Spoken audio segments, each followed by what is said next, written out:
Same example, लेकिन इस बार base हम फिर से चेंज कर रहे हैं। इस बार बेस हमने पहले से कुछ ज्यादा स्ट्रॉन्ग, कुछ ज्यादा बल्कि ले लिया। इसको बोलते हैं टर्शरी, टी लिखते हैं ब्यूटॉक्साइड, टी ब्यूटॉक्साइड भी लिखते हैं, टर्शरी ब्यूटॉक्साइड। ठीक है, अब ध्यान से देखो, इसमें मिथाइल कितने लगा दिए? 3। कितने plus I effect? Of course 3। 3 plus I effect लग गया, ऑक्सीजन पर नेगेटिव चार्ज पहले से बहुत ज्यादा बढ़ गया, यानी ये एक वेरी स्ट्रॉन्ग बेस बन गया। बन गया वेरी स्ट्रॉन्ग बेस बनने से डेफिनेटली मैकेनिज्म तो E2 से ही जाएगी। पहले वाली केस में, प्रीवियस केस में ही हमारे पास ये बेस स्ट्रॉन्ग था, E2 मैकेनिज्म हो गई। अब जो बेस लिया वो तो पहले से भी ज्यादा स्ट्रॉन्ग हो गया, तो मैकेनिज्म डेफिनेटली अब E2 से ही जाएगी। क्लियर है इतना? अब O, C, H, H and H, ये है ना हमारे पास बेस टर्शरी ब्यूटॉक्साइड आयन, ये नेगेटिव चार्ज। क्लियर? E2 है तो पहले Cl नेगेटिव और साथ ही साथ H भी निकलेगा। यहीं पर अब डिफरेंस क्रिएट होगा। ये साइज देख रहे हो कितना बड़ा है? ये इस हाइड्रोजन के पास इजीली मूव नहीं कर सकता। क्यों? क्योंकि ये जिस कार्बन से लगा है वो स्टैटिकली हिंडर्ड है। इधर भी मिथाइल, इधर भी मिथाइल और इधर ये वाला ग्रुप स्टैटिकली हिंडर्ड, मतलब ऐसा कार्बन जिसके चारों तरफ और दूसरे ग्रुप लगे हैं। कार्बन तो यहां हाइड्रोजन बीच में, इधर भी एक ग्रुप है, इधर भी एक ग्रुप है, लेकिन इस कार्बन से सिर्फ इसी साइड एक ग्रुप है, ना तो इधर कोई ग्रुप है बल्कि ग्रुप, ना इधर कोई बल्कि ग्रुप है। ये बात क्लियर है आपको? हम अलग से इसको बनाकर दिखाते हैं आपको। ये सी बेसिकली ये टेट्राहेड्रल है, ये सी H H H H H H and H, Cl H C H H and H, ऐसे तो है स्ट्रक्चर। ठीक है, अब हमें अगर फिर से वही OCS3 OCS3 and OCS3 CS3 को मूव कराना है, तो ये इस हाइड्रोजन पर इजीली जाएगा या इस पर? डेफिनेटली फर्स्ट पर जाएगा इन कंपैरिजन टू सेकंड, क्योंकि ये स्टैटिकली क्राउडेड है, ये क्राउडेड नहीं है। ठीक है, देयरफॉर इन दिस केस इस हाइड्रोजन का और इस हाइड्रोजन में से माइग्रेशन फर्स्ट पर और सेकंड पर इजी कहां पर होगा? फर्स्ट। क्लियर भी है ना? इट इज बल्कि, therefore easily remove least hindered hydrogen. More hindered तक तो पहुंच ही नहीं पाएगा, तो रिमूव कहां से करेगा? और अगर ये फर्स्ट को रिमूव करेगा तो according to the first product हमें मिलेगा CH3 CH3 H CH double bond CH2 मिलेगा।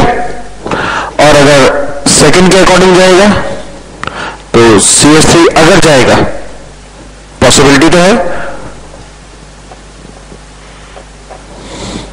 मैकेनिज्म कौन सी फॉलो कराई हमने? E2, क्योंकि प्रोटॉन और लिविंग ग्रुप एक साथ निकल रहे हैं, बिकॉज बेस इज बल्कि and a good leaving group. लेकिन इस बार फर्स्ट हाइड्रोजन के रिमूवल से जो प्रोडक्ट बना है वो ज्यादा बना है। रीजन कि सेकंड हाइड्रोजन का रिमूवल ही आसान नहीं है, जब निकलेगा ही नहीं तो उसके अकॉर्डिंग एल्कीन भी नहीं बन पाएगी। तो फर्स्ट और सेकंड में फर्स्ट प्रोडक्ट लेस अल्काइलेटेड एल्कीन है ना, इसके पास सिर्फ इस साइड अल्काइल ग्रुप लगा है, इस केस में मोर अल्काइलेटेड एल्कीन है। तो ये प्रोडक्ट हॉफमैन प्रोडक्ट हुआ और ये प्रोडक्ट फिर से सेटजेफ, लेकिन इस बार हॉफमैन प्रोडक्ट मेजर होगा, क्योंकि ज्यादा से ज्यादा यही बनेगा। ज्यादा बनने का रीजन कि इसी के अकॉर्डिंग हाइड्रोजन निकला, और ये हो गया हमारा माइनर। नहीं है स्टेबल, लेकिन बन तो वही रहा है।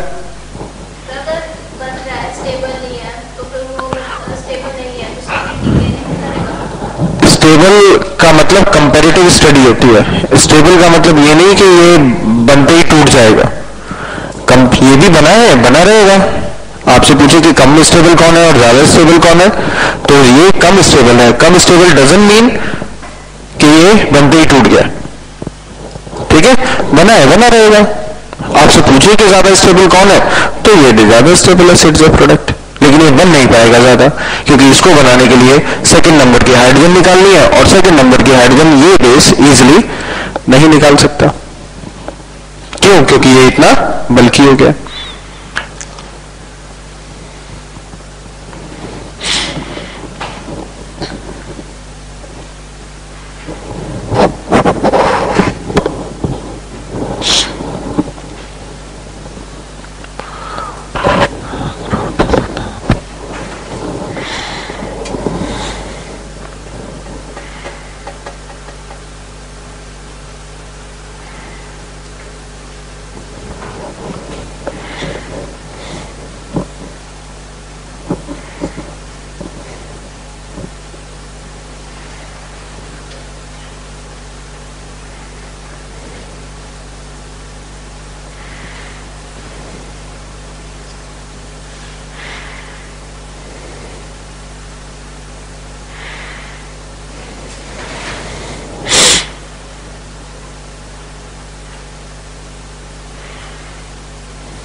नोटेड, रन कर दे।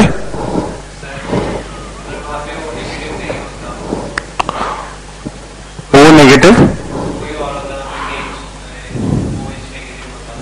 तो ओ एच नेगेटिव का केस तो हम कर चुके हैं ऑलरेडी। E1 मैकेनिज्म,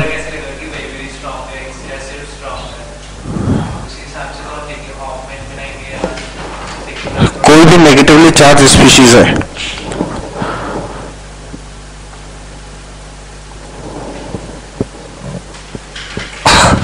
हर स्ट्रॉन्ग एसिड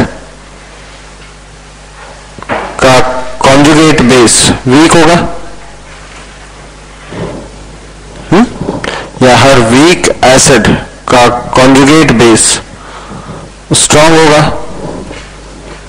ठीक है, हमारे पास ये जो भी था अल्कोहल था, और alcohols are the weak acid.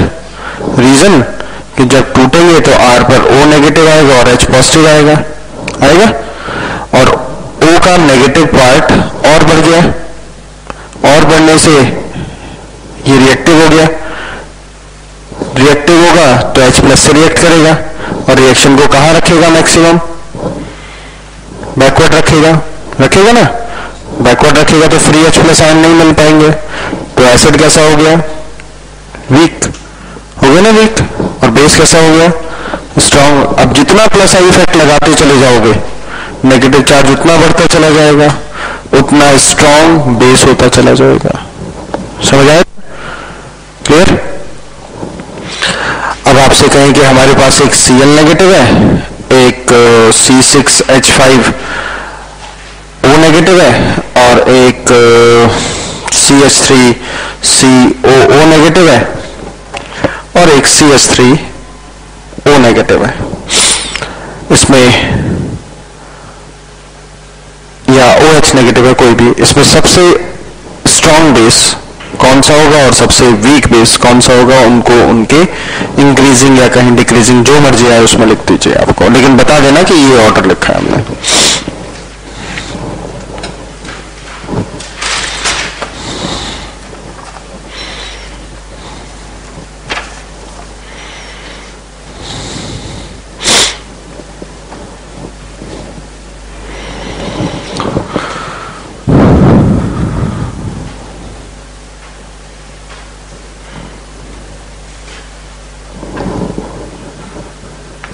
लिख दिया?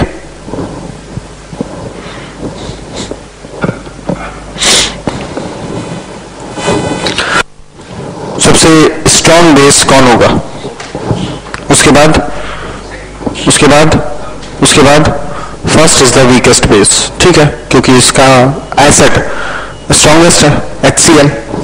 उसके बाद फिनॉल वीक है, एसिटिक एसिड नाम एसिड है तो डेफिनेटली एसिडिक है, और अल्कोहल और भी कम, तो क्लियर।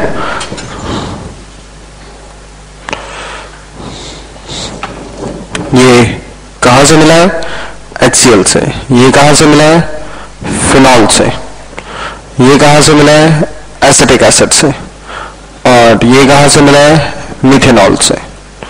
सबसे स्ट्रॉन्ग एसिड HCl, यानी सबसे वीक Cl नेगेटिव। सबसे वीक एसिड तो सबसे स्ट्रॉन्ग ये, तो स्ट्रॉन्गेस्ट हो गया। फिर सॉरी C6H5O नेगेटिव, फिर CH3COO नेगेटिव, और वीकेस्ट बेस हो गया ये, ठीक है। टर्न कर दे तो नेक्स्ट इज द E1CP। नहीं, उससे पहले एक दो क्वेश्चन और करते हैं।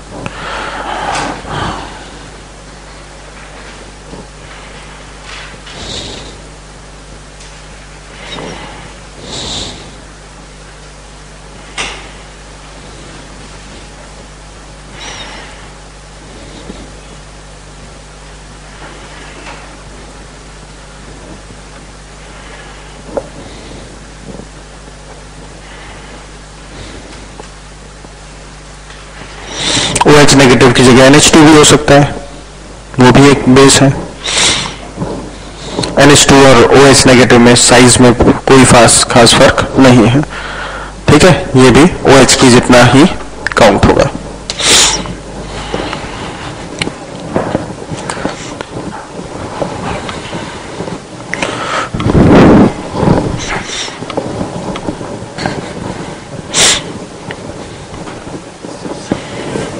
सबसे स्ट्रॉन्ग यही है, टर्शियरेट ऑक्साइड। हाँ, प्रोडक्ट बताने और साथ में मैकेनिज्म भी लिख देना कि कौन सी मैकेनिज्म के अकॉर्डिंग आपने प्रोडक्ट बनाए।